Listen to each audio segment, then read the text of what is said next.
Okay, gang, guess what we're going to talk about today? Begin with M. And with magnetism. Try it. Magnetism. See these paper clips? I take the paper clips and I dump them out in the book. How come they're in the book and not on the ceiling? Gravity. The gravitational interaction between these paper clips and every molecule in the whole world pulling in which way? Okay. Down, right? There's this earth and there's mountains and everything, all pulls down, down, down, down, down. How about the clouds? They pulling up a little bit? The ceiling pulling up a little bit? How many say, oh, there's no gravitational interaction at all with the paper clips in the ceiling? Show of hands. How many say there's a gravitational interaction between every pair of masses? Show of hands. Yay, my people, all right. So how come the ceiling, how come these things aren't moving up to the ceiling? How many say, I don't be knowing that, gee, because I suspect they should. Come on, gang. What's winning, down or up? Down. Why down? There's a lot more ground down there than there's ceiling up there, so the net force is down. And the whole world is pulling these paper clips down against the book. That's a pretty good force, yeah? Watch this. See this little dinky magnet? How big is this compared to the whole world? Big or small? Answer begin with an S. Small. Watch this. Now you know why Dick Tracy used to say, he who controls magnetism controls the universe. Look at the force of this little dinky magnet compared to the size of the world, pulling all these clips up. So we can talk about the magnetic force today, gang. The magnetic force. Ain't that neat? Okay, this is a pretty powerful magnet. Here's a pretty weak magnet. This one is suspended on a point, and it's magnetized. And what do we call it, gang, do you know? Begin with C, end with umpus. Try it. Put it together. Compass, excellent. That's a compass, and guess which way it's pointing? You know what it's doing? It turns out that the whole world is a great big, begin with an M, magnet. And surrounding that world is a magnetic field, and guess what that compass lines up with? Begin with MF, the magnetic field of the Earth. And that magnetic field in this room is oriented like this, okay? But what is the source of that magnetism? The source of that magnetism was betrayed years ago, more than 150 years ago, by a fellow by the name of Hans Christian Ørsted, who was a professor type teaching, I believe he was in a high school classroom. And he was showing the students that there's no relationship between magnetism and electricity. The physics books at that time had electricity as one subject and magnetism as another. And Ørsted was showing there's no relationship between the two. And one of the things he would do is he would line up the piece of wire like this and put it over a magnet, pass a current through it, and you really don't see anything happening. There's no interaction. Student came up after class, gang, and held it in this direction. Okay, watch this. When the current is passed over the wire like this, boom. You see that interaction?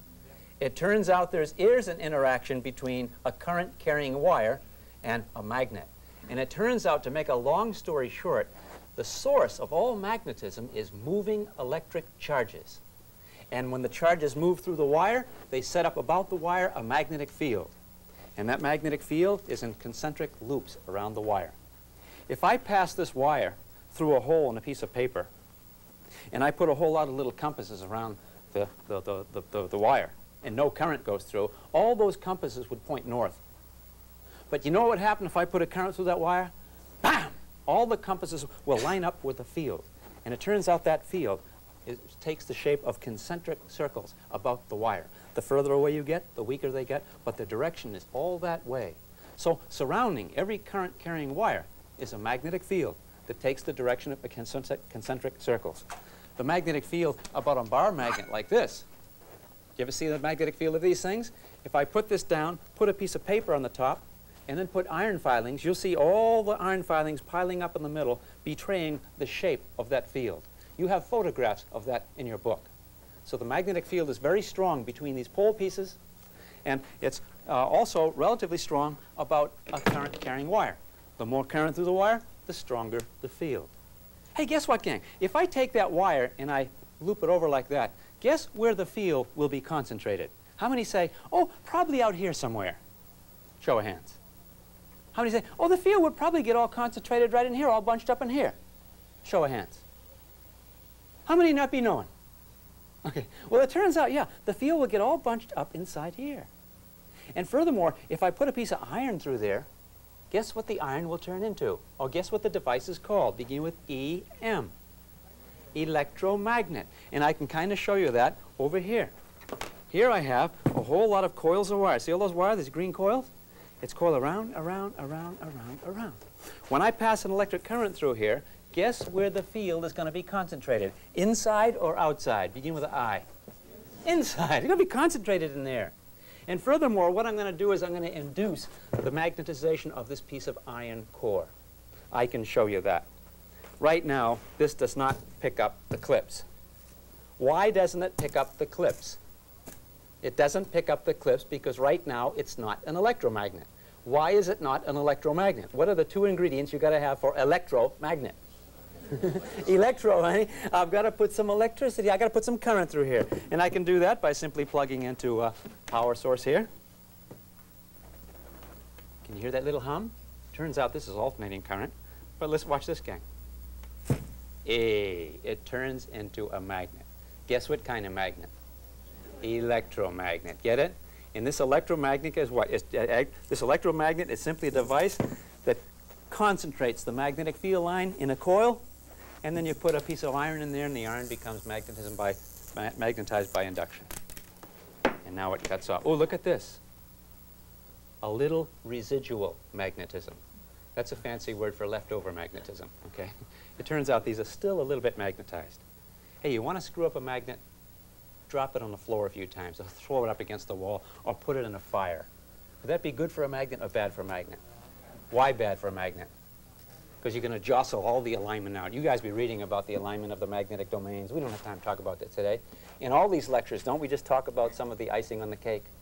And you guys get the cake in the textbook, yeah? But all those domains are all lined up for a permanent magnet, right? That's the difference between this piece of iron, which is not a magnet now, and the piece of iron over here. Here, they're all lined up. Not all, but many are lined up, nice and permanently, okay? This kind of iron, such way. This, no. Not until I power it up with electric current. So, hence we have electromagnets, and the name of the game so far is the source of magnetism are moving charges. Moving charges.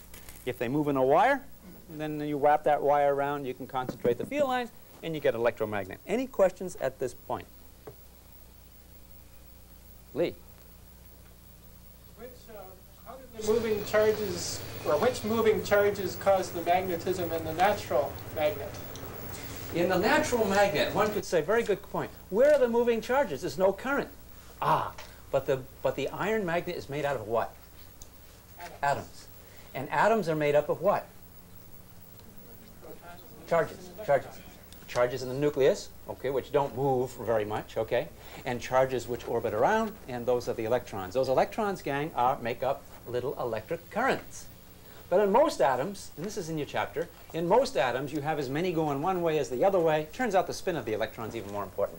You have as many spins one way as the other way, and one effect cancels the other, and so net effect. But there's one there's one atom in the periodic table which has what physicists say a net spin of 4. 4 more spins one way than the other, so you get a net effect, and guess what that element is? Iron. That's what iron is. And that's why you find iron is said to be ferromagnetic, getting into that kind of thing. I want to show you something that's even more interesting than what we've seen. Let's take this magnet.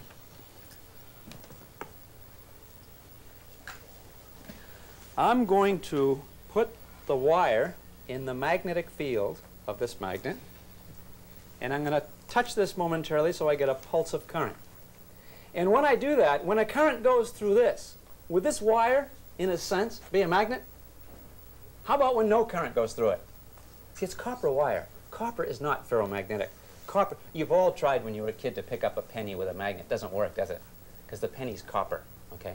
So the only way you're going to get magnetism with copper is to have, boom, electrons flowing through it. Electrons flowing through anything would set up a magnetic field around that anything, yeah? Let's see what happens with the magnetic field of the wire and the magnetic field of the magnet. Let's see if there's any interaction. What do you suppose? Watch this, gang. You see that jump down? See that jump down? Let me turn the magnet around. Jumps up. Did you see that? I'm going to do it one more time. Watch. Wow, jumped up. So one way it jumps up, and the other way, so this way, it jumps down.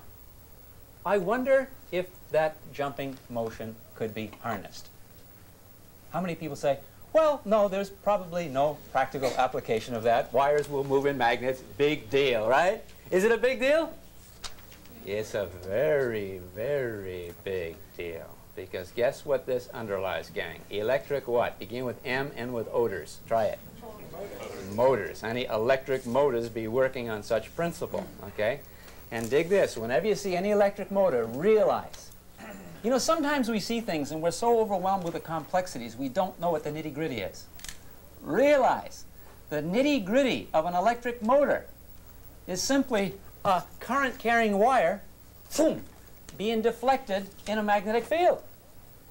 Period. That's it. Motors operate that way. Okay? Now, let's suppose I take this wire and I put it like this through there, okay? I'm not going to take the trouble to do that right now. But if I put it like that, then the current's going this way on one wire, but doesn't it go the opposite way on the other wire? I want to have you use your mind here. What's going to happen to this thing if I pass current through it? Now, one side will jump up, and the other side will, which is going to produce a twist. Do you see it's going to twist? And the more current flowing through it, the more it will twist. And guess what we have here, gang? Can you see down below here, I have a magnet and I have a copper coil inside? I don't know if you can see that, gang. You've got a magnet here, a permanent magnet, and a copper coil inside. And when current goes in that coil, it comes this way in one loop and this way in the other. One part is pushed up, the other part's pushed down, and the whole contraption is attached to this needle. And when the little coil twists, guess what the needle does? It also twists because they're connected. And the more current that flows through it, the more it's going to twist. Does that make sense? Now you know how a meter works. A meter is simply what? It's simply a coil of wire. Here I've got a coil of one loop in a magnetic field. When a current flows through it, part of the coil is going to be pushed down, part is going to twist. Hey, it makes sense, doesn't it? The fact this wire will jump up one way and the other way jump down leads you right into seeing the connection with how a meter works. We got that? Can we take it a step further? How many people say, no, that's enough, information overloaded. No, come on, we can go further. What would happen if, when I put a current here, how would it twist? This way or this way? It depends on which way the current flows. And if I put a strong current in, it'll twist a lot, a little current a little, okay? But can I make this thing rotate around and just keep rotating and rotating and rotating? No, I can't do that. You know why? Because there's no way that I know here to change the direction of the current as you do it. But if I get this thing, so hey, look at this gang. If I get this, so when it makes a twist and boom, it's full scale deflection, okay? And then the current turns around and goes the other way, then it'll twist again. And then again. And then again. And again. I get a motor. And that's what a motor does. A motor reverses the direction of current in the coil every half turn. And that's what happens. Here we have one right here. Here's a motor here. What we have here, a little bit more complicated. See, I have the electromagnet down here. Electromagnet. And up here's my magnet. Okay? So I've got a magnetic field in here. All right? Now what I'm going to do is I have a coil of wire here. See this coil of wire? If I get current flowing through that coil of wire, maybe up here the current's going this way in the magnetic field. Okay? So it gets blown down maybe. But over here the current's going this way. It gets thrown up. So it, boom, it twists. But up here it would stop. But what if I change the direction of the current? So here now overshoots a little bit, and this gets pulled down, this gets pulled out. Bam, bam, bam, bam, bam, bam. If I change the direction with every half turn, I can change a meter movement into a motor movement. And I do that with this little device here called a commutator. I'm not going to take the time to get into the detail of it, but there's a little split ring there. So the current maybe feeding in here now goes to this particular way, and when it turns one halfway, whoop, then it slips over to this other electrode and does there, dan, dan, dan. Suffice to say, every half turn, the current will change direction in the coil. When that happens, the forces on the coil change direction, and guess what's gonna happen, gang? Now, nobody here really gonna get excited about this, but could you put yourself about 150 years ago and then be thinking about this thing? And then someone shows you something like this. You'll see why people were excited. What I'm gonna do now, gang,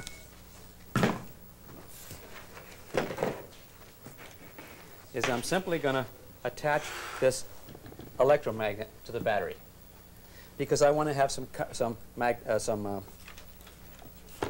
I want to have current in the coil to make that a magnet. And when I do that, then I'm going to pass current through this coil.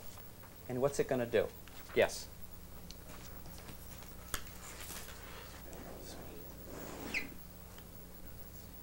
And then put on here like that.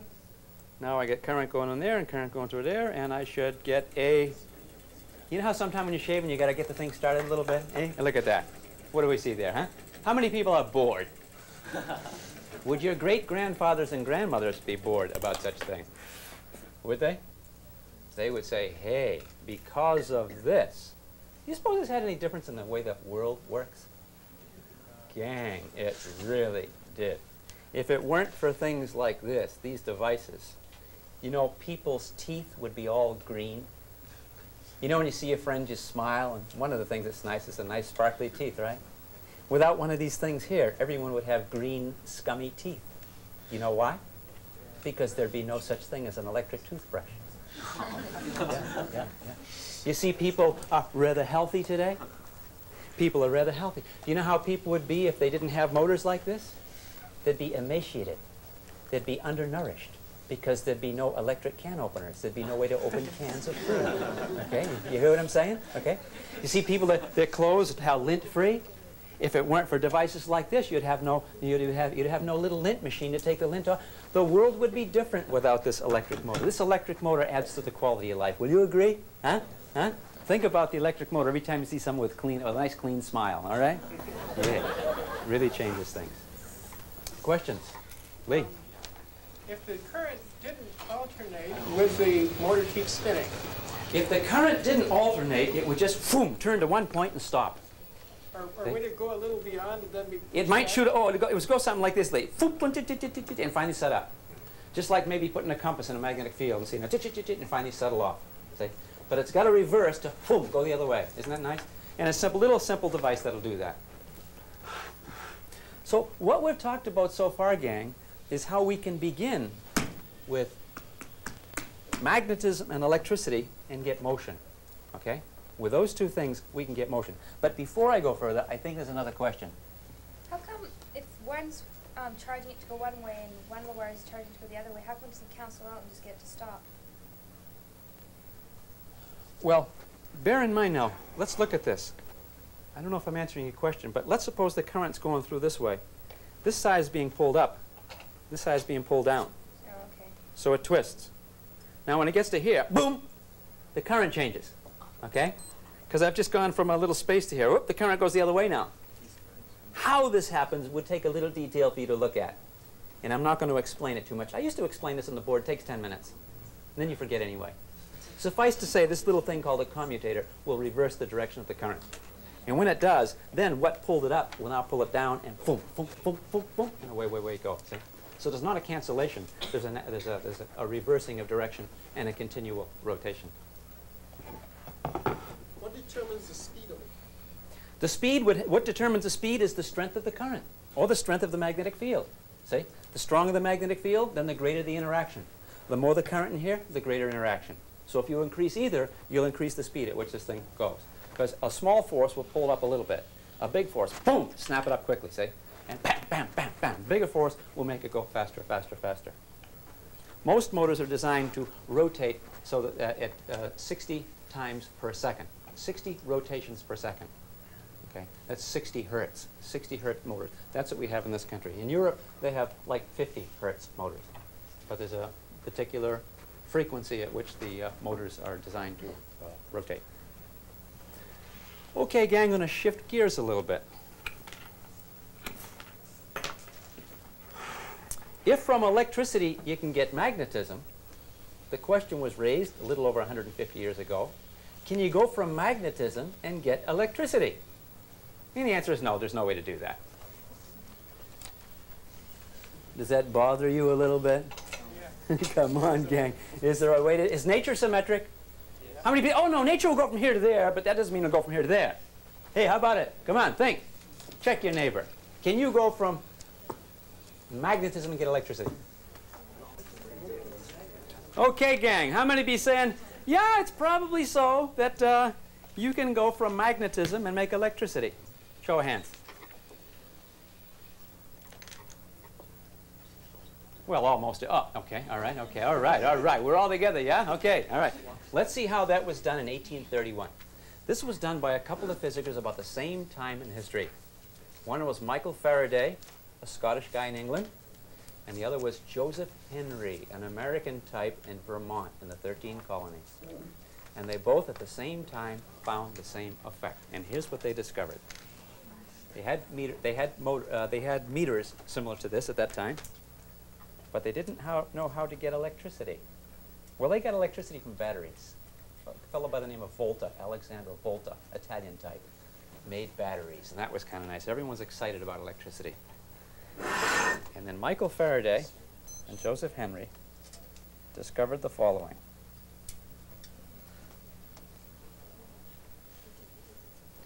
No batteries. Batteries over there, gang.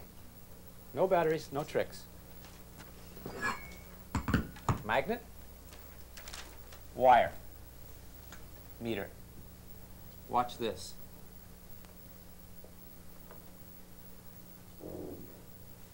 You see anything? No. Faraday didn't see anything either. Okay. Okay. And but watch this. Henry didn't see anything either, but watch this.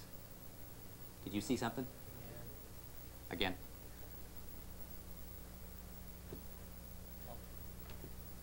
My goodness. My goodness.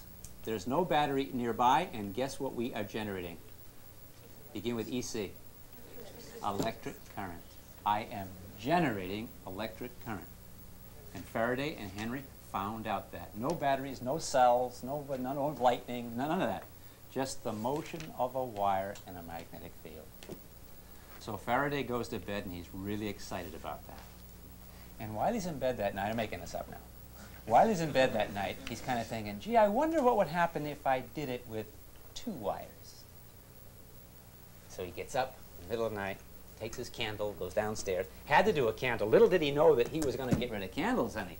The candle industry was furious later on, okay? Because what he did is he went down and he took 2 wires, and guess what happens with 2 wires, gang? Twice as much current. Goes back to bed. Then he thinks, I wonder 3 wires. Shall we try it? Didn't sleep the rest of the night, gang. I wonder 1,000,000 wires. What do you think? 1,000,000 times as much. Okay? This was a remarkable discovery that one can, it turns out, induce voltage by simply moving a wire in and out of a magnetic field. And so Faraday's discovery is couched a little differently. Today it's called Faraday's law. And what it says is this, a little more complex. Change the magnetic field in a closed conducting loop of wire. Doesn't even have to be conducting. Just change the magnetic field intensity in a closed loop, and you will induce a voltage in that loop. Now this loop happens to be a copper wire, so the voltage in that produces a current. So look at this. You get a current. Change the magnetic field in 2 loops of that closed copper wire, 2 loops of that circuit, and guess what you get, gang? Twice as much voltage. 3 loops, 3, da-da-da-da-da. So that's the rule. All you got to do is change the magnetic field intensity, and you will induce a voltage, which will produce a current if you're talking about a conductor. Ain't that neat? That is really, really nice. Now we can produce electricity. So you know how all of Europe started converting to electricity. They started having lamps and all that stuff, and they had all these kids up on the hills going like this. Okay? And these kids are all doing this thing, okay? And one day they say, hey, we're getting tired doing this. See that waterfall coming down? Why don't we put this wire on a great big piece of wood and have it rotate, huh? By the waterfall, put a little paddle wheel, and we'll go home and get all the electricity. And that's, of course, the start of the Industrial Revolution. I'm making that part up, but you get the idea. All you got to do is rotate the loop in a magnetic field, or just plop in and out of the magnetic field, and there's your electricity. Faraday's law. Got such thing? Questions? It seems that the characteristics of electromagnetism and gravitation are similar. From what I understand, they haven't been able to quite figure out what gravitation is. Am I right in thinking that? Yeah. Yeah, of course, Einstein spent most of his life trying to find the unification of all the forces, you know. And they still haven't, they meaning the physics type, still haven't found that magnetism or electromagnetism and gravity have a commonality. That has not been found, if it's there. If it's there. Let me say this, though. It seems like there's two different things going on here.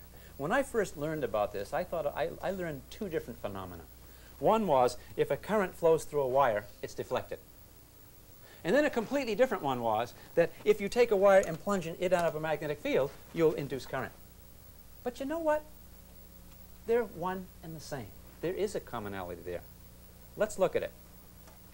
If it's true that electrons going through a magnetic field, crisscrossing, will be deflected, then it ought to be true that you can generate electricity by doing this, because it's one and the same thing. How fast do the electrons travel in a common circuit compared to the speed of light? Fast or slow? Slow, about a snail's pace. Did you pick that up in the study of electric currents?